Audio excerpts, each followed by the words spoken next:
Hello everyone, कैसे हो आप सभी लोग। My self Nikhil sir and I am here with new video. देखो तो यार, एक अपडेट शेयर करनी थी कि जो झारखंड आपका स्टेट है उसके अंदर लैब असिस्टेंट की वैकेंसी निकली है। ये वैकेंसी तुम्हारे तीनों के लिए है, फिजिक्स, केमिस्ट्री और बायोलॉजी। तीनों के लिए ये अलग अलग वैकेंसी है, मतलब फिजिक्स के लिए अलग से है, केमिस्ट्री के लिए अलग से है और बॉटनी के लिए अलग से है। ठीक है, तो इसके बारे में जो लैब असिस्टेंट फिजिक्स है, ठीक है, इसके बारे में अपने कंप्लीट डिस्कशन करेंगे। सिलेबस क्या रहेगा, पेपर पैटर्न क्या रहता है और इसके अंदर तुम्हारा फीस क्या रहेगी, एज क्या रहेगी और क्वालिफिकेशन तुम्हारी क्या होनी चाहिए, फॉरम डेट कब से कब तक चलेगी। ठीक है, इसके बारे में बात करेंगे। तो सबसे पहले बात करते हैं इसकी फीस के बारे में। ऑलमोस्ट ये इसके अंदर जो आपकी JSSC ने पीजीटी फिजिक्स की वैकेंसी निकाली है उसके सेम ही है। ठीक है, इसका आवेदन शुल्क तुम्हारा 100 रुपये रहेगा। जो SC ST कैंडिडेट है तुम्हारे उसके लिए, किसके, झारखंड के, ठीक है, उनके लिए 50 रुपये रहेगा। और सीट की बात की जाए, ठीक है, तो वैकेंसी की बात की जाए तो प्रयोगशाला सहायक फिजिक्स के लिए ये वैकेंसी रहेगी तुम्हारी 230। कितनी? 230। 230 में से 93 रहेगी जनरल के लिए, बाकी रहेगी अनुसूचित जनजाति, जाति और EWS हो गया और OBC हो गया। ठीक है, इनके लिए रिजर्वेशन तुम्हें गिवन है। इसमें से 93 किसके लिए रहेगी? जनरल के लिए रहेगी। और अदर स्टेट के जो कैंडिडेट है उनकी भी काफी क्वेरीज आती है कि सर क्या हम इसमें अप्लाई कर सकते हो। तो हाँ, तुम इसमें अप्लाई कर सकते हो, बस तुम्हारा कंपटीशन कहाँ होगा? जनरल में होगा। तुम इस स्टेट के रिजर्वेशन में नहीं आओगे, चाहे तुम किसी भी कैटेगरी से बिलोंग करते हो। मतलब अगर तुम झारखंड के हो और अगर तुम रिजर्व कैटेगरी से बिलोंग करते हो तो तुम वहां रिजर्व कैटेगरी में क्या करोगे? फाइट करोगे। बट तुम अगर किसी अदर स्टेट से हो, ठीक है, और तुम रिजर्व कैंडिडेट में आते हो अदर स्टेट की, फिर भी तुम्हें झारखंड के अनरिजर्व जो सीट है, अनारक्षित जो सीटें हैं, जनरल की जो सीटें हैं, उनके अंदर ही फाइट करना पड़ेगा। ठीक है, तो इस चीज का खास ध्यान रखें कि आपको वहां रिजर्वेशन का लाभ नहीं मिलेगा। अब बात की जाए प्रयोगशाला सहायक जो फिजिक्स है, इसके लिए आपकी पे मैट्रिक्स क्या रहेगी, मतलब सैलरी का लेवल क्या रहेगा? पे लेवल 6 रहेगा। 35,400 से 1,12,400 तक आपकी सैलरी रहेगी।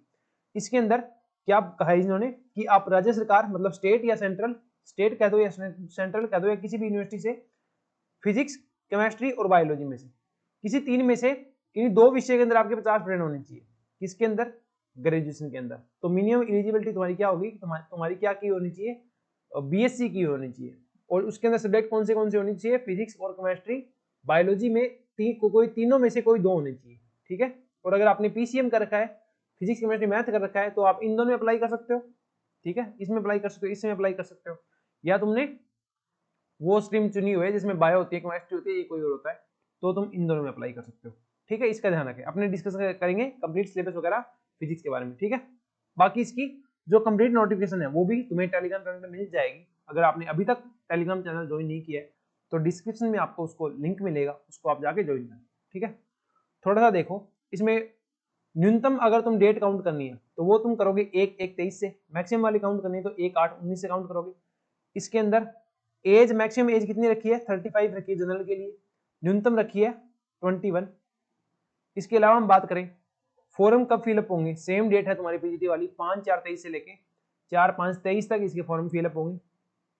सारी डिटेल ऑलमोस्ट सेम है।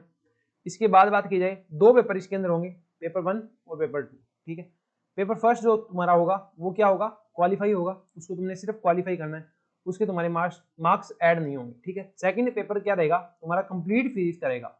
एक भी क्वेश्चन किसी भी अदर सब्जेक्ट से नहीं आएगा। अगर तुम लैब असिस्टेंट फिजिक्स की बात करो, कंप्लीट सिलेबस तुम्हारा किसका रहेगा? फिजिक्स का रहेगा। इसका लेवल भी मैंने देखा था, कोई खास लेवल नहीं आता है। ठीक है, PY के क्वेश्चन भी तुम्हें प्रोवाइड करवा दिए जाएंगे और टेलीग्राम चैनल के ऊपर, तो वो ज्वाइन कर लेना तुम। और बात की जाए इसके अंदर कितने क्वेश्चन रहेंगे? 150 क्वेश्चन रहेंगे। इसके अंदर तुम्हारे पास 33% लेके आने हैं, इसके अंदर तुम्हें 50% मिनिमम लेके आने हैं।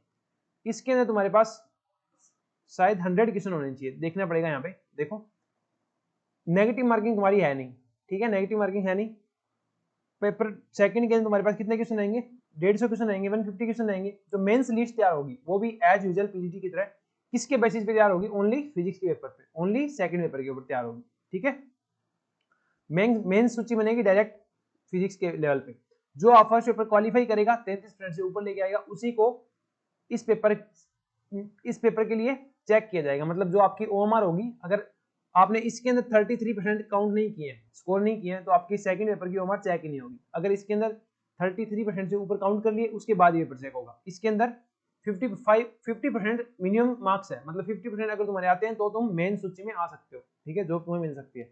इसमें अच्छा स्कोर करके तुम आराम से लैब स्टूडेंट की नौकरी वहां पे निकाल सकते हो, ठीक है। क्योंकि बेरोजगारी को, भारत की बेरोजगारी को देखते हुए तुम्हें एक बार कहीं भी जॉब मिल रही हो तुम्हें वो नहीं छोड़नी चाहिए, ठीक है। और यहाँ पे आराम से सिलेक्शन निकाला जा सकता है, ध्यान रखना। काफी अच्छी अच्छी जगह है झारखंड के अंदर भी, ऐसा नहीं है कि तुम्हें बिल्कुल ही रूरल एरिया जिसे तुम कहते हो वहां जॉब दे दी जाएगी, ऐसा नहीं है। काफी अच्छी अच्छी जगह है, वहां भी तुम्हें जॉब मिल सकती है, ठीक है। इसके अलावा बात करें पेपर का सिलेबस क्या रहेगा, जो पेपर 1 है तुम्हारे पास, इसके अंदर 100 क्वेश्चन आएंगे, ठीक है। 3 आवर्स का ये होगा, दोनों 3-3 आवर्स की होनी चाहिए, ठीक है। और बात करी जाए सिलेबस क्या रहेगा, पेपर फर्स्ट के अंदर तुम्हारा आएगा हिंदी आएगा, जीके आएगा, ठीक है। और सामान्य विज्ञान आएगा, मानसिक क्षमता वाले मतलब रीजनिंग आएगी, और जीएस आएगा, झारखंड से रिलेटेड कंप्यूटर आएगा, ठीक है। ये तो हो गया तुम्हारा पेपर पहले का, तुम्हारा वो हो गया, क्या बोलते हैं, सिलेबस हो गया।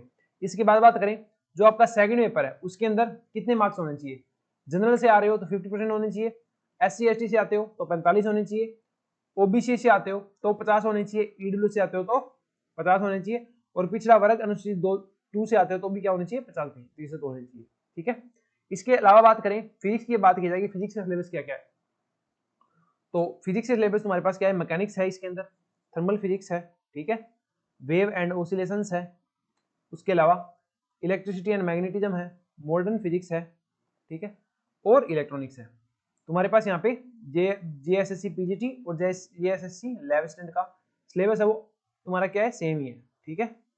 तो तुम अगर पीजीटी के लिए अप्लाई कर रहे हो तो लैब स्टूडेंट के लिए अप्लाई कर देना, और लैब स्टूडेंट के लिए अप्लाई कर रहे हो, पीजी तुम्हारे पास है फिजिक्स के अंदर, तो तुम पीजीटी के लिए भी अप्लाई कर देना, ठीक है। सिलेबस कंप्लीट करके आराम से तुम इसकी प्रिपरेशन कर सकते हो 2 से 3 महीने के अंदर। बात की जाए इसमें तुम्हें टाइम कितना मिलेगा, ठीक है, तो फॉरम डेट एंड होने के बाद तुम्हें ऑलमोस्ट 3 मंथ मिलेंगे, ठीक है। तो मई में तुम्हारा डेट खत्म होगा फॉरम का, वही है तो वो एक्सटेंड भी हो सकता है, तो मान के चलो मई जून जुलाई अगस्त सितंबर तक तुम्हारा एग्जाम होगा। थोड़ा लेट होता है तो ये अक्टूबर नवंबर तक भी जा सकता है, ठीक है।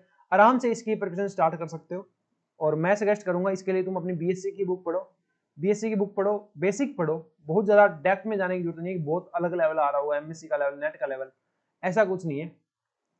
कोई भी टॉपिक मत छोड़ना, हर टॉपिक से क्वेश्चन आएगा, कोई भी टॉपिक तुम नहीं छोड़ना है। इसकी पीवाईक्यू देख लें, ठीक है। और इसके बैच, इसका बैच भी प्लान कर रहे हैं, इसके लिए बैच भी लॉन्च कर दिया जाए। तो अगर आप इसके बैच में इंटरेस्टेड हो, तैयारी करना चाहते हो इसके लिए, तो कॉन्टैक्ट नंबर तुम्हें वो नीचे डिस्क्रिप्शन में मिल जाएगा, ठीक है, वहां कॉन्टैक्ट कर सकते हो, कमेंट सेक्शन में बता सकते हो, टेलीग्राम ग्रुप में बता सकते हो, ठीक है, जहां भी तुम कॉन्टैक्ट कर सकते हो वहां कॉन्टैक्ट करके बता सकते हो। और कोई क्वेरी हो तुम्हारी इससे रिलेटेड तो तुम वहां बता सकते हो, कमेंट सेक्शन में या कॉन्टैक्ट नंबर पे, जहां भी तुम्हें ठीक लगे, ठीक है। और बाकी यही है, इसके अंदर आराम से दिन में 1 घंटा तुम जनरल पार्ट का प्रिपेयर करो, और बाकी जो सब्जेक्ट बच गया तुम्हारे पास फिजिक्स जो है, ठीक है, उसको तुम बाकी सारा दिन दो, ठीक है। 3 मंथ के अंदर इसकी प्रिपरेशन आराम से की जा सकती है, बहुत ज्यादा कोई लंबा चौड़ा सिलेबस नहीं है, ठीक है।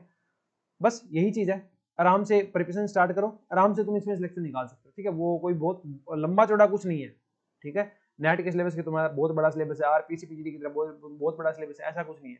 सिंपल शॉर्ट स्वीट सिलेबस है, नोट्स बनाओ इसके, क्वेश्चन प्रैक्टिस बीएससी की बुक से कर लेना, और शॉर्ट नोट बनाओ बार बार रिवाइज करो, पीवाई को देख लेना, इतने से हो जाएगा, ठीक है। तो ये था तुम्हारा complete Jharkhand lab assistant vacancy 2023 के बारे में। ये पीडीएफ तुम्हें, ये जो नोटिफिकेशन की पीडीएफ है, ये तुम्हें टेलीग्राम चैनल पे मिल जाएगी, वहीं तुम इसका कंप्लीट सिलेबस देख सकते हो, और तुम्हें नोटिफिकेशन एक बार डिटेल में जरूर पढ़ लेना, ठीक है, ताकि कोई भी गलती ना हो जाए तुमसे फॉर्म भरते टाइम, ठीक है। तो मिलते हैं नेक्स्ट वीडियो के अंदर, और तब तक के लिए बाय बाय।